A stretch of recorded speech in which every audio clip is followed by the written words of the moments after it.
Now, this is a message of encouragement to those who are here this morning having come discouraged. I want to just tell you about Elijah, for example, this great prophet of God. Do you remember that moment of failure that came to him when he says, Father, why don't you just kill me? Because I am no better than my fathers. In other words, he said, my fathers failed and I'm a failure like my fathers.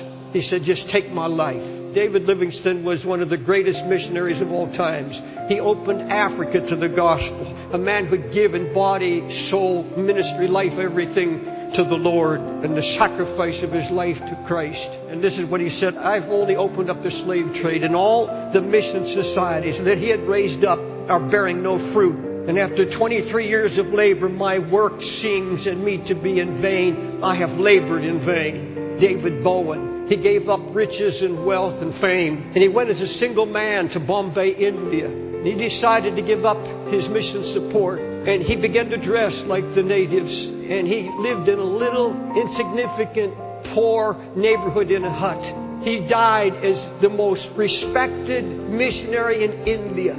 Even idolaters, even Hindus, all of those false religions said, if I want to know what a Christian is and who he is and what he's like, it's David Bowen. And last night I was reading in his biography these words, I'm the most useless being in the church. God bruises and crushes me with disappointments. He builds me up, then he permits me to fall back to nothingness. I would like to sit with Job, and I sympathize with Elijah. My labor has all been in vain. You say, well, preachers shouldn't talk like that. Missionaries shouldn't talk like that. Christians shouldn't talk like that. That sounds like the language of unbelief and fear and doubt. This is the language of all the great preachers of all time and all the Christians of great time, both in the pulpit and out of the pulpit. They have experienced this sense that comes, this lie from the pit of hell. I have not achieved what I thought God called me to. I have not achieved. I have been a failure. Listen, O isles, unto me, and hearken, ye people from far. The Lord that called me from the womb, from the bowels of my mother, he hath made mention of my name. He hath made my mouth like a sharp sword. In the shadow of his hand he has hid me. He's made me a polished shaft. In his quiver he has hidden me. Thou art my servant, O Israel, in whom I will be glorified. I have labored in vain. I've spent my strength for nothing and in vain. He was called to redeem Israel. He was called to bring. The high priests were to humble. Prisoners were to be set free. The nation was to be delivered from the power of sin. And that was his ministry. That was his mission. He has made me a polished arrow, in other words, and he's put me in his quiver. He has made my mouth as a sword. He came into the world to do a work. And what happens?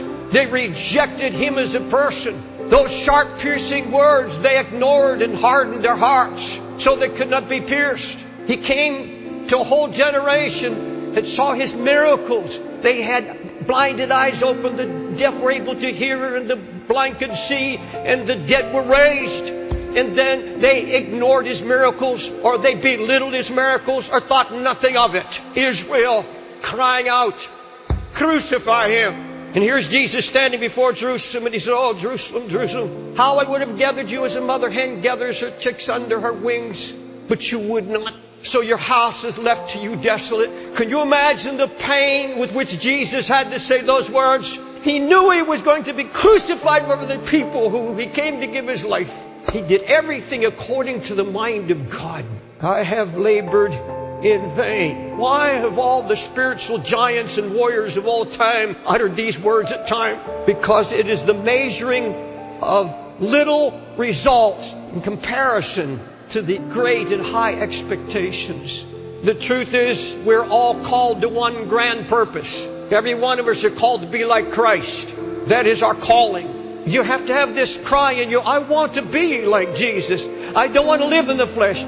Just stay in the prayer closet. Stay with Jesus in that beautiful communion. He said, I've got better things in store. I've got things beyond anything you could think or expect or believe. I have things in store for you that if you knew, you would leap with joy. Therefore, my beloved brethren, be ye steadfast, unmovable, always abounding in the work of the Lord. For as much as you know that your labor is not in vain in the Lord.